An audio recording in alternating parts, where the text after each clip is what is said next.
Hi everyone, welcome to this week's Karma Cards. All right, energy-wise, we're getting a little bit of action on the KP index. Today is, I have to look at the date. Today's May 24th. It's Wednesday, May 24th. Yesterday we had a little bit of a spike in the KP index. It was at a level 5, which is kind of when we really start feeling the energy. So look back to Tuesday. How are you feeling Tuesday? Did you have good energy? Did your energy dip? Did you feel any symptoms? Because we had a little spike, and then the Schumann resonance reflected that. So the Schumann is kind of starting to activate. This week energetically, there isn't a lot of movement. We've had a few movements. First of all, we just had the new black moon that was in Taurus, and the focus was definitely around finances, the financial sector. So it's interesting to look at the outside world, because I think that's where we're going to see a lot of that movement. And then we've switched from right after that new moon, the sun moved into Gemini. So now we're in Gemini season, and Mars has just moved into Leo, which is that another fire sign, and that means it's being activated. And whenever Mars is in a fire sign where it likes to be, you're going to feel that desire or restlessness to have activity. So we've got a sense of action and energy, but as far as what's happening planetarily, it's just like a small shifting happening, nothing big or major happening yet. Next week, we're going to have the full moon in Sagittarius, and that's going to activate our higher mind. So we're going to pay attention as that comes in. And speaking of activating the higher mind, the message from the team today is just to recognize that many times we're looking for that sense of completeness through the outside world, right? We look for it in friends, we look for it in lovers, we look for it in groups, a sense of solidarity or feeling like we've got a hold of something. And many times we'll continue to hold on to these things even if it sort of doesn't quite line up with our own sense of integrity, for the fear of losing that group structure. And what Spirit wants us to know today is to go for the integrity first, right? Go for the alignment of your soul first, and trust that the structures that support that will show themselves to you, right? So we're not so worried about standing out, right? We're not going to try to fit in to try to get the group or the surrounding or the support we feel we need, right? Instead, we're allowing ourselves to lean into our own integrity, what we believe it's true, even if it skews a little from the groups that we associate or the friends that we have. We need to trust that by being in deeper alignment with our soul and what we believe to be true, even if there's nothing out there that supports it. An example of what they're talking about is something like organized religions or ideologies, right? And how these things, like, it's like you kind of line up to some of them, or you agree with aspects of some of them, but maybe you find that you're not totally enmeshed with it, and that's okay. That's okay. It's just simply showing you that, hey, this isn't the truth of your soul, right? And a lot of times with these structures or ideologies is they try to tell you we've got the answer, and the answer is this. So you need to mold yourself to fit this answer.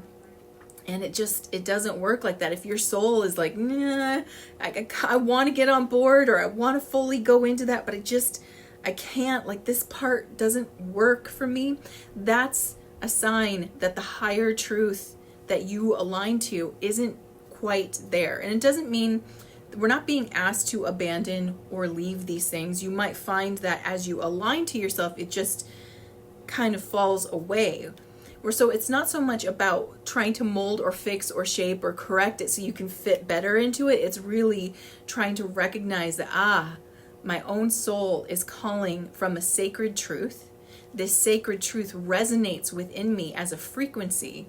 And instead of trying to mold myself to fit something or mold it to fit me, I need to be secure in myself and stand in this truth, even if I have no external validation for it. Because again, the message from the team is that this work really is about what's going on internally. It's so easy and so tempting to try to work on the outside world, right? And again, my team would point to the fact that we work like a camera.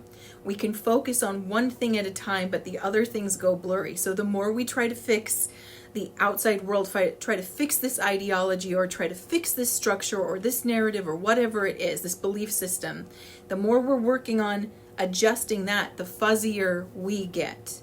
And so they ask us to bring that focus back to the deep soul truth, the truth that it's like a tuning fork that gets struck when you know it's true. And what's really interesting is that the truth itself has a resonant frequency, right? That resonant frequency is 432 hertz. So when we feel real truth, it literally resonates within us like a tuning fork. We feel almost like something, like we get the goosebumps, right? We get the tingles up and down. We get the warm spot or the chills or something. That's because we are resonating with truth and our own sacred alignment to that truth.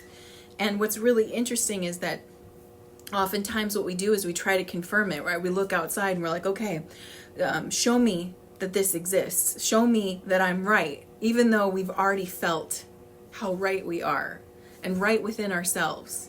And so because human beings fear being alone, we really try to like mold ourselves to fit something so we don't have to be in that aloneness. But the team is letting us know that as you resonate with this truth, you will, first it'll feel amazing. It'll feel like a home signal, like I'm home, I got that, I locked in place and it feels so right. And then from that spreads a sense of peace and connection. And the beautiful thing is, you have no other job but to align to that. You don't have to convince, you don't have to prove, you don't have to validate. All of it is there for you as long as it's resonating with you and you're aligning to it. If you're operating from that place, you are operating from your highest truth, and it will be felt.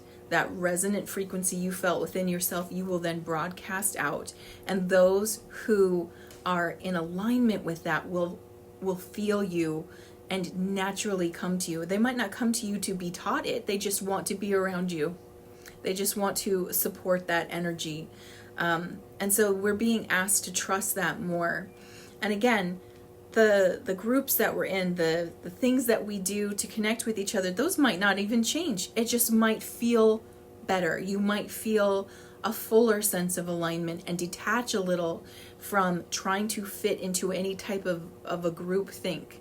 And the irony is that we have to separate from groupthink to move into collective consciousness, which is very different, because collective consciousness sort of represents the crystallization of all perspective. It's seeing the biggest picture possible together. It doesn't mean we strip our own sacred truth to fit into a collective consciousness, but rather our perspective is integrated into the greater perspective. And so it's kind of odd, right? It feels almost counterintuitive to allow yourself to move away from a group think into your pure truth so that you can then crystallize as a collective energy. And we're all going to practice this. We're all going to do this together because ultimately it's humanity's destiny to move in this direction. And so at this time, all we're being asked to do, we don't have to quit anything, we don't have to stop, we don't have to say it's wrong, we don't have to do anything different, but recognize when something isn't vibrating as truth. You go, okay, I know this part is part of the thought, is part of the belief, but this part doesn't resonate for me. So I wonder what does. And as I ask that question of myself, then I start to feel into my own sacred truth and I find that peace. And as that peace comes to me, I resonate with it and I can hold that energy. And then I can listen to this, I can engage with it, but I know that it's not seeing the whole picture, that it's close, but it might not be quite there for me, and that's okay. And in that way, we find a deeper sense of peace, and we're not making anyone else wrong to make ourselves right, and we're not making ourselves wrong so that we can be right. It's a beautiful combination. And with that, let's see what this week's karma cards have to say. If you're new to karma cards, let me quickly show you how these work. I have 3 decks here: planets, signs of the zodiac, and the houses of astrology. And I've already asked my team, what's the message you have this week? And I've got 2 sets of answers, a set in red, which are action related, and a set in blue, which are outcome related. And the way that you play is you tune in with that beautiful, vibrant intuition of yours and feel what is the message you need this week. Are you looking for action guidance or outcome guidance? And you can always choose both. And while you're choosing, let me tell you the timing for this reading. This reading is for May 24th through May 31st. And the flavor of this reading, we've got the moon, all about emotions, all about how it feels, in the sign of Pisces, which represents our higher mind, it represents our ideals, and it represents a subconscious mind, so something bigger than what we can consciously understand. In the 6th house of health and service. All right, so just to give you a little background, this is the 2nd time I'm recording this. My equipment just failed on me, so I'm doing it again. But I'm bringing it for you because I love you, even though I want to shake this technology. All right, so the spiritual action at this time is to defend your dreams as a full-time job. And this connects so beautifully to the message the team gave us today about finding your sacred truth that resonates for you, right? This is connected to your dreams. It's very much in your subconscious mind. Your resonating truth is stored within you already. So it's just a matter of tapping into that. And it says, as a full-time job, this is what it's about. You understanding who you are and your place in the world, you're part of the story. That's our full-time job, believe it or not. You know, many of us don't have the luxury of having the ability to take a personal quest, you know, like travel the world, figure out who we are. But we can travel our inner world and get to meet ourselves on the inside, and we don't have to go anywhere to do that. And that's the full-time job. Go within, meet yourself. Mental action at this time, accept your idealizations of serving. So idealization, it's really interesting because it's connected to the highest levels of the zodiac, which is the, Aquarius and Pisces both deal with idealization, as well as the number 9 in numerology, which in the single digits, that's the highest number. So it's the highest level of the mind is the part of us that ideals, and it's looking for, what do I believe this is all about? What is the peak at what I am trying to reach? And so it's asking us to acknowledge what you think the peak of serving is. What is that? And accept whatever it is that comes through for you. Idealization can turn into ideology, which becomes something that can be really rigid and structured. So we're not being asked to form an ideology around it. Rather, just what is it I believe is the peak of my human experience when it comes to being of service. Physical action at this time, let your feelings tell you how to be a part of something overwhelming and do it a little at a time. We are already a part of something overwhelming, right? We're a part of the human experience. We're a part of this ascension shift. We're a part of ascending in consciousness collectively into what's called a collective consciousness, right? So you're already a part of it. There's nothing you need to do to manufacture that. You're already a part of it. It's letting your feelings guide you. And in this case, I would use the double term for feelings. So feelings is in terms of emotion. So emotion is like a GPS signal letting you know what direction you're heading in. And feelings in terms of sensorial energy, right? The feelings your body gives you of like, or you want to pay attention to those as well. They're going to guide you to this understanding of what's your part of the puzzle. And it's not something you need to immerse yourself in. In fact, when we're dealing with this heightened energy, oftentimes we're being guided to do it just a little bit at a time. It's a bit much to jump into this big, vast ocean of consciousness and higher realms. It can be overwhelming. It can take people out of their life. So we're not being asked to do it. It's a little bit at a time, a little bit every day, a little bit of contemplation or meditation will do it, and your feelings will let you know if you're on track with it or if you're moving away from it. And if you're moving away from it, you can ask yourself, how am I moving away from this? Or you can ask yourself things like, how do I get back into alignment with the higher frequency? Or show me how what I'm currently thinking is taking me out of alignment with my resonating truth. Those kinds of questions will help give you the clarity you need. And again, maybe it's just one question at a time, just to help you make that alignment. All right, so now let's look at outcomes for the moon in Pisces in the 6th house of health and service. And our spiritual outcome at this time is the nurturing of spirituality to ultimately experience service to others. Beautiful. So again, we're nurturing something just like a plant. We water it a little bit every day, we feed it what it needs, and we nurture it into being. And in this case, we're nurturing our own ability to move deeper into the polarity of service to others, which is the higher polarity. It's the positive one, and it's the one that leads to the higher ascension timeline. So that this is beautiful. The little questions, the little asking, the time with yourself, it helps move you along the polarity towards positive every time you do it. Mental outcome at this time, feelings caused by trusting your psychic knowledge of what is good for us. Again, as we tap into that resonating truth, that 432 hertz frequency within us, knowing our truth, it's going to be an overwhelming feeling. It could be overwhelming joy. It could be, you could feel like crying. You could feel like laughing. You could feel warm all over. You could feel very grounded, very serious. There's just a lot of expression that comes to tapping into this.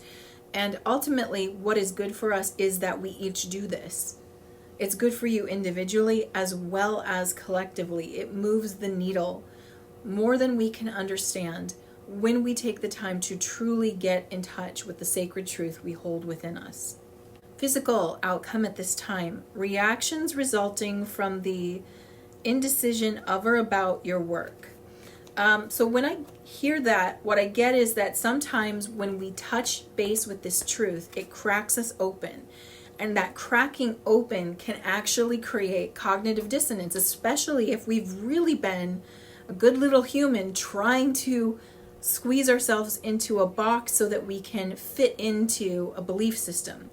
If that belief system is just not quite the right shape and you've been squeezing yourself into it and then you allow yourself to touch in with your own truth, it can feel like cognitive dissonance, like everything I've learned, everything I've been told isn't quite right.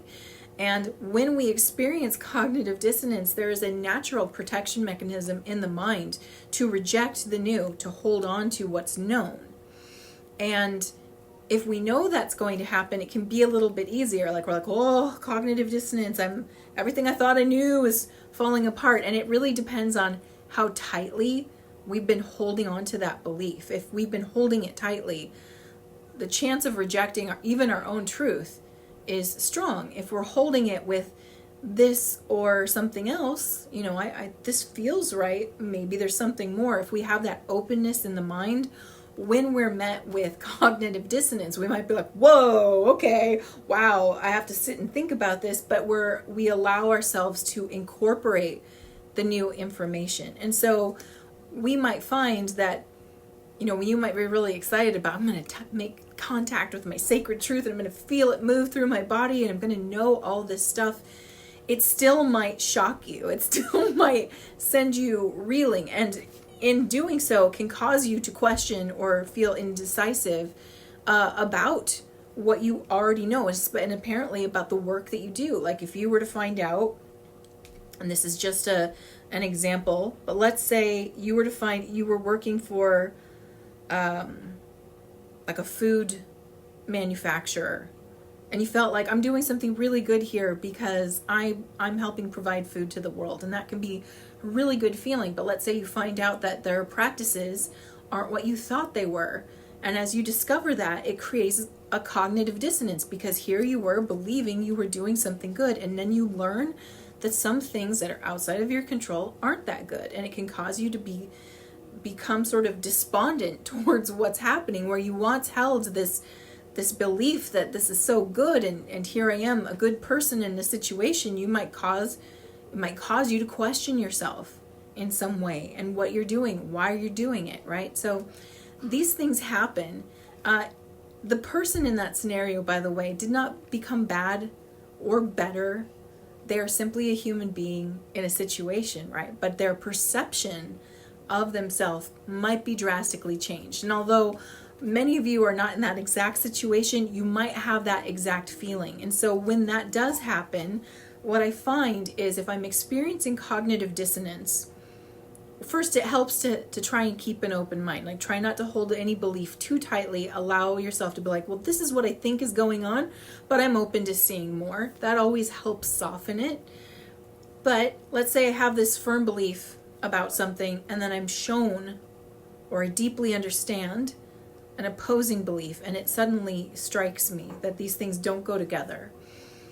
It can cause you to feel insecure and unsafe. And so the first thing I do is I remind myself that nothing's fundamentally changed, only my perspective, and that I am safe. In this moment, I am safe. Everything is as it was just before I understood that, and I am still safe. And that does help to ride that cognitive dissonance wave, and it keeps it from turning into something where it becomes quite a overwhelming event, and it keeps it in a place of like, whoa, I just have to sit and think about this for a while.